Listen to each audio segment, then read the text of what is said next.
So you can say this for me. You can say, he don't tell me what to do. Look at the cameras right there. Say that, but go ahead. Go. They'll have you on TV talking about he told me to do. And you telling me what to do. Oh, fine. Hello everyone, I'm Alex Ambo and I'm here with some of my best friends in Philadelphia, Mr. Charles Reeves and Miss Tammy Reeves, and we're here to discuss our project that we put on together along with the Penn Program Environmental Humanities and the Resident Action Committee 2 in Grays Ferry neighborhood in Philadelphia called Futures Beyond Refining. So I'd like to give this moment to introduce both Mr. and Mrs. Reeves. Would you like to say hi to the camera? Thank you, Alex. My name is Tammy Reeves, and I'm a longtime resident of the Grays Ferry community.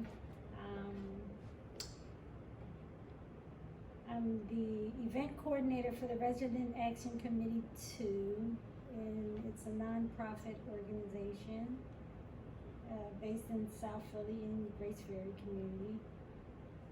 I've known Alex for a little over 2 years. He's really a special friend. He's like a child of mine. You see, he's acting goofy now. I met him in Orton Reed High School one day, and I was paired up with him to do a project that I didn't think was going to go where it went, but it did. And it's all about the refinery, the Sunoco refinery. My name is Charles Reeves, and I'm president of 2 organizations in the community. So one of them is the Task-Mars Neighborhood Association, and that's an RCO. That was founded to make sure the development in our communities, we keep an eye on it, so it just don't blow out here, and we always have a voice in it. My pet baby is the Resident Action Committee. That's a nonprofit that my father started in the 70s, right? I used to tell myself I never wanted to do this kind of work because it seemed to be tiresome. But as I got older, I realized that it's a need for help for the community. So every day I try to go out and do what I can to bring resources to my community. So I met Alex and I met the people from Penn. You know, I always had a desire for my young people to be close to Penn, have relations to Penn. We in walking distance. I should have students in Penn. Like we should have a first thing, and that's been my desire, that I get some young African American kids in Penn from the neighborhood. So when I had this opportunity, I jumped on it. What has Grays Ferry been to you as a home all these years? Well, I was born and raised out in Grays Ferry, and I enjoyed being out there. I was raised there, and we had fun growing up. Okay, we did a lot of old stupid things like going down to the Schuylkill with my brothers and playing in that filthy water. But it was just being a child in the Tasker community. That was what was important, being a child, being able to do all the things that any normal child would do, you know. Some places we couldn't go, but we went anyway. And they were harmful for us, but we didn't know that. We were kids. So I'm just going to piggyback. Again, I'm a state that my father was an activist in the 70s. So I was kind of familiar with Sunoco and the refinery for a long time. But I played in the refinery. I played down the railroad tracks. I chased the girls down there. I did all kinds of goofy stuff, like you said. Right? We grew up having fun. We never knew that we was,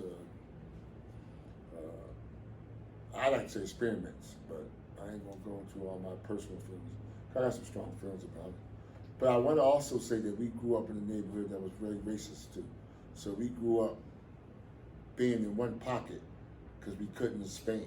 So we was in this one pocket, right, where we all grew up in because we couldn't go too far. So everybody thought we were safe in that pocket. And as we got older, we realized that we was breathing in air and our water was contaminated, but we didn't know that. We just knew we was having fun. So we grew up in, I would say, 50,000 people in the pocket with 2 high schools, one high school, and one elementary school that everybody went to, and 2 parks, right? One park that was accessible to us, and then one wasn't. So I guess in the 70s and the 80s, that was the Philadelphia model, and we was just growing up in that. So I'm saying all this stuff to say it was so peaceful and nice that it took me years to know what was happening and how we was being exploited and how everybody knew it. Like, the city of Philadelphia, right? They was part of this, right? Even the news media and some universities, right? Because everybody knew it but us. Knowing now that the neighborhood that you grew up in shared a fence with the world's oldest crude oil refinery, how did you know back in the day that that was a refinery? You didn't know that it was killing you, but what made it evident that that was your neighbor? I told my father. My father was an activist for a long time. So he was fighting racism, he fought environment, he fought things that, he told us about gentrification. My father fought everything in the 70s and told us about this a long time ago. So he actually had meetings with Sunoco and the city where they lied and they said everything was safe. So I was aware of stuff. I was there with my father. I was there and I seen them lie to him and tell him everything cool. And I remember I knew maybe more than my friends knew, right? Because I was access to the meetings. I was access to my father telling me. I was access to his fussing, right? I was access to all the time. Then my father, right? He had a reputation in Grace Ferry and the city of Philadelphia. He really feisty. Like, he really always been like me, I guess. I'm like him. So everybody in South in Philadelphia know my father. So his approach is not. He's not nice. So I knew he was killing us for a while. I never knew. And like I said, I was just a little girl growing up in the Tasker community. Actually, being one of the first black homeowners on Tasker Street. I grew up in a house of 7, and my father sheltered us. It wasn't like we could go outside every day. It was a limit to where we could go. If he was washing his car, he would say, okay, y'all can go in the schoolyard, but when I whistle, you better hear me, and we were scared, so we heard that whistle, but we would go down to the bridge, and we would even go over the bridge to that refinery, and we ain't had no business back there, but we didn't know that it was harmful over there. We just didn't know. But it I kind of got aware that something was wrong when we would be in school and these, the fire drill. They would say we were having a fire drill and you hear the bell, but you didn't hear no sirens outside warning you of the refinery at all. You didn't hear that. You just knew that it was a fire drill. Everybody should line up and hurry up and get out the building or shelter in place. And then at night when we would go home, when it was bedtime, you seen all this fire coming up out of those tanks, but we didn't know what that was, Just knew it was harmful, but never knew what the refinery was there for, what purpose it served. Never thinking that it was killing us all along. Never knew. But I would say first on the explosion thing, and that was the date I remember. But the explosion thing was traumatic, but it was only traumatic to people that didn't live there, right? To us, that wasn't traumatic. Like, we've been having explosions for like 1,000 years. Again, it was just that at that time, it was more people paying attention to it. But again, like, if you wouldn't have said nothing about explosions, we would have forgot about it, because we always had explosions. It was just that one at that time that everybody paid attention to. I guess because they was trying to renew it. I think they was trying to renew they was fighting about closing it, and they was going back and forth. Then the explosion cemented it. But I want everybody to know, right? It wasn't big to the people that lived there. You know what I'm saying? Because over my lifespan, 20, 30, 50, but like, pick a number, right, of explosions. We had explosions that shook the ground. We had explosion that made the air change. We had so many different explosions. That one explosion didn't affect me. Now my wife might feel different. I don't even remember. I rolled out the bed. I remember everybody. I was like, right, you know what I mean? So I remember I heard it and I didn't know what it was. And my bedroom, if you look out my window, you can see over top of Fort Reed. That's when I knew something was definitely wrong over there. And then I turned the TV on and that's all you saw was the refinery on fire. And I'm like, but I thought they were shut down. You know, it was still over there brewing, you know. So it kind of bothered me because at that point, I'm thinking in my head, if it, all these years, we thinking that it's closed, you know, why is it still operational? What's over there that's causing it to burn? And did people get hurt over there that night? This is what I'm thinking in my head, laying in that bed. And then I started seeing different things on Facebook about, oh, did you hear the refinery blew up? Different friends of mine, and I was like, yeah, you know, and they were saying the same thing. They thought that it was closed down, you know, well, evidently it wasn't, you know. When we did the tour, it was a devastation for me to see that over there like that. It just was unreal, totally unreal.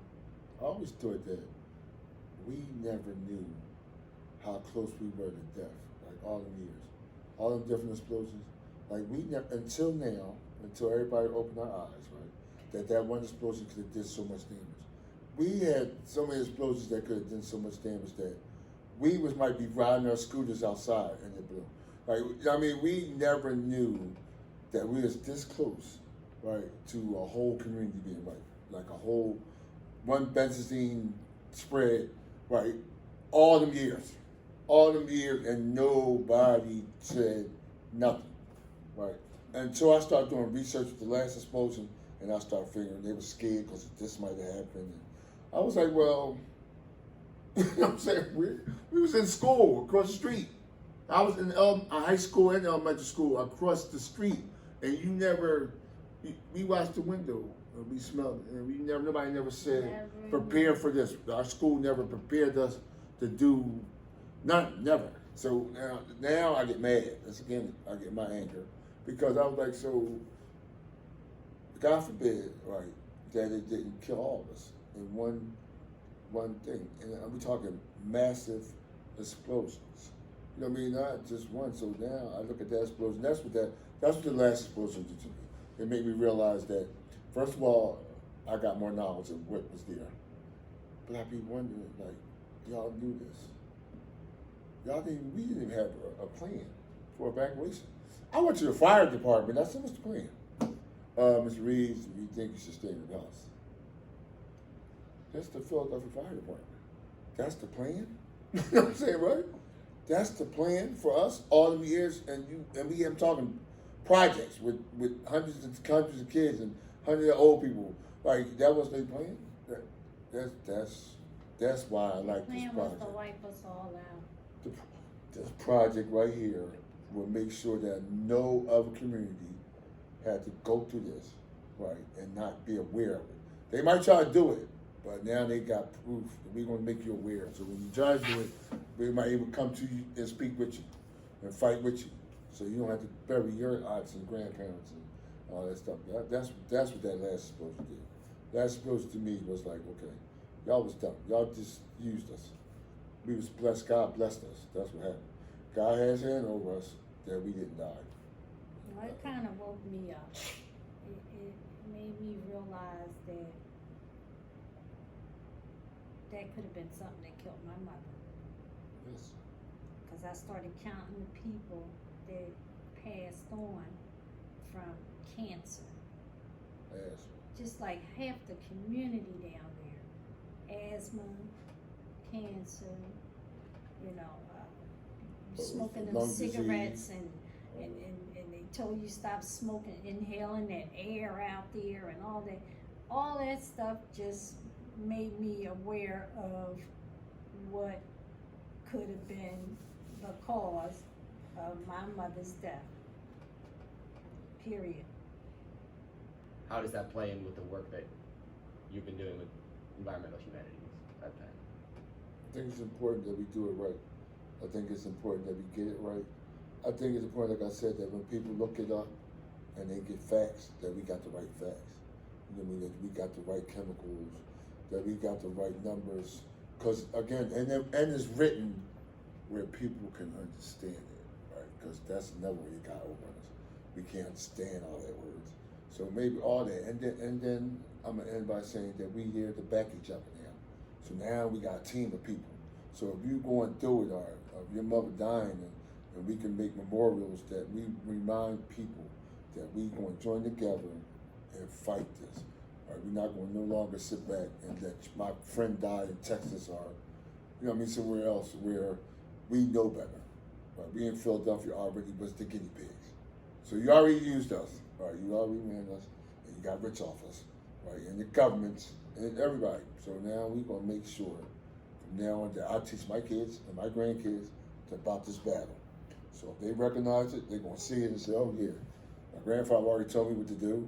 We can go in the archives and we can pull up stuff and we can say this is what happened, and this is, if we see that trend, let's be ready to fight. So I think this right here and more stuff like this, right, it's going to be good to have. Because everything now is computerized, so you can just pull it up. You can just do it. We didn't have access to that. So as long as we write, though, we can't have stuff in here that's false. Like we can't have false information or one-sided information. Like the union people got to speak. Like everybody got to have a voice in this, how they felt and how we feel. So that way everybody can pick what you think. How has working in this kind of a project, collaborative with university, help you understand your voice and how it can be amplified with the help of others? I remember the meet we had, I don't remember which day, with Amy and all those students that was going to help me make my memorial. So I had students from all over, I don't know exactly what they know, but they had students from New Zealand, Mexico. I had all these different students, and they had all these ideas about the memorial. Because I want a memorial, and I want everybody to know, Mr. Reeves want a memorial on that site, right? Because I want my people never to be forgotten, and I want that site to be the place where it goes. But anyway, I remember all their different ideas. And I remember they had these pretty pictures, and they had all these different designs. But you know what stuck with me the most was their care, right? They put work into that design because they knew it was hurting us. And when I seen people from Mexico and Texas and, right, you know what I mean, New Zealand and Miss Amy, right, I'm still amazed by her. Right? I'm like, this lady in New Zealand. But then I recognized her fight. So her fight bigger than the refinery. She fight for all stuff. Right, so I was like, okay, so we made these relationships now. So now I got these relationships with people, again, that came from this project. So I thank the University of Penn again for opening the door for me to meet these people and recognize that people care about my community and care about our neighborhood and care about what's going to come in the future, all this stuff. But that one project, when everybody made, it was like 12 people that made memorials, right? And I was like, all of them was nice. I was really interested in most of the things, the projects that they brought to your attention that they wanted to do for the refinery. The waterfall, you know, and people's names on it, and the lights, and all of that. But we came up with one better, the billboard. Yeah. And that blew me away. Absolutely. And every time I go on Grace Ferry, I can stand at 31st and 31st Street and look up, and I see it. So you don't have to go across the bridge to see it. You can stand right there and see it. And I just want other people to recognize it, look into it, because it's a hell of a story behind it. It really is. Funny, the Helco lady said, Mr. Reeves. I ain't gonna say her name, but she said, Mr. Reeves, you know, I see your billboard. I was like, are you happy? Did you like it? They was And like, she no. said no. I was like, I was cracking up. I laughed, right? But I was like, it wasn't even it wasn't even meant for you. Like this this was a Just fight flat way out before no. you. So it wasn't meant personally for you. But she felt some type of way. Oh, I think well. that was a protect now. I think Oh, she well. meant some type of way. I think that everybody take it a different way. Right? But I was like that fight was made in the 70s. Like that fight was made in the 80s and 90s. Probably before Everybody she was even now, born. that's not your fight. Like you already won. Like you already did what you wanted. Because if it was left up to me, it would be a simple. So you already won. So that fight not for you. That, you know what I mean? That fight is to not forget. Right? You know what I mean? So all I can say to you is try to read up on it, understand. Thinking about how we met and brought the students from the Penn Program Environmental Humanities together with the Resident Action Committee, what, just in terms of like connecting and building that initial trust, like how did you connect your goals of wanting to always teach your youth more, and working with the university? Well, I think first, the students that I first had a chance to meet were excellent, caring, not selfish, not racist. Like they just was loving people. So when you meet that kind of people, right, you gotta open your heart. So you gotta trust them, right, and they cared. I love that fact. Let's go back and just thank the students, right? Because if it wasn't for them, I wouldn't open up. And now that you're the adults in the community and you're running the Resident Action Committee too and doing all the really critical and important work that you do, how do you feel that like this background like comes into the work every day that you do and the goals that you have? Well, first I would like to thank Alex and Bethany for my air monitor. You forgot about that. And that's a form of protection for me with my grandchildren, okay? Because if that goes off, I know something's going on. That's really the only way we would know about the air control in our community. Well, we try to do a little bit of everything. We try to feed the seniors. We try to feed the children. We are finding things for the children to do every day. Matter of fact, we are running a lunch program every morning. You come to the house, you can get a free lunch or whatever. I do Girl Scouts, among other things. I do everything Charles tells me to do. Okay, whatever he brings to the table, it Can't has say my that name. nowadays, Why not? Not It has supposed my to. name on it. Everything he brings to the table has my name on it. No, Yeah. no, she ain't mean like that. No, everybody out there. That's not what she meant. Right? You know what I'm saying, right? She's the boss. Right? You know what I'm saying, right? I do basketball. Yeah. I do it all. I do it all. You do it all. Now, my father fought this fight in the 70s. Before he drive, did some hard work to make it a citywide fight. So I gotta recognize them with everything else. You know what I mean? But like my wife said, more adults now paying attention to the problem. I think as a community, we growing better, educated. Salvation Army part of this fight. There's so many people that's a part of the fight now. University of Penn, Temple, Drexel. Right? Everybody came up and said, okay, yeah, we can stop this. So along with us fighting, we're always going to fight for our community. Like I'm going to die. I always say, I love my babies. Like I'm going to die for Tasker. That's what it used to be called. Before it was called Grace Ferry, it was called Tasker. And that's the one that was dying. Other parts of the city was dying too, but I can only speak for Tasker. So I'm going to do everything I can to make sure that this never happens again. And that it's never forgotten. So to answer your question, I would say it's more than just me now. It's bigger than the Resident Action Committee. Like it's a lot of people that's fighting this fight. It's a lot of people that's willing to help. So we just willing to take help for anyone we can. Like if somebody knows something wrong with that water, we want to know. Like if we know this ground over there sinking, we want to know.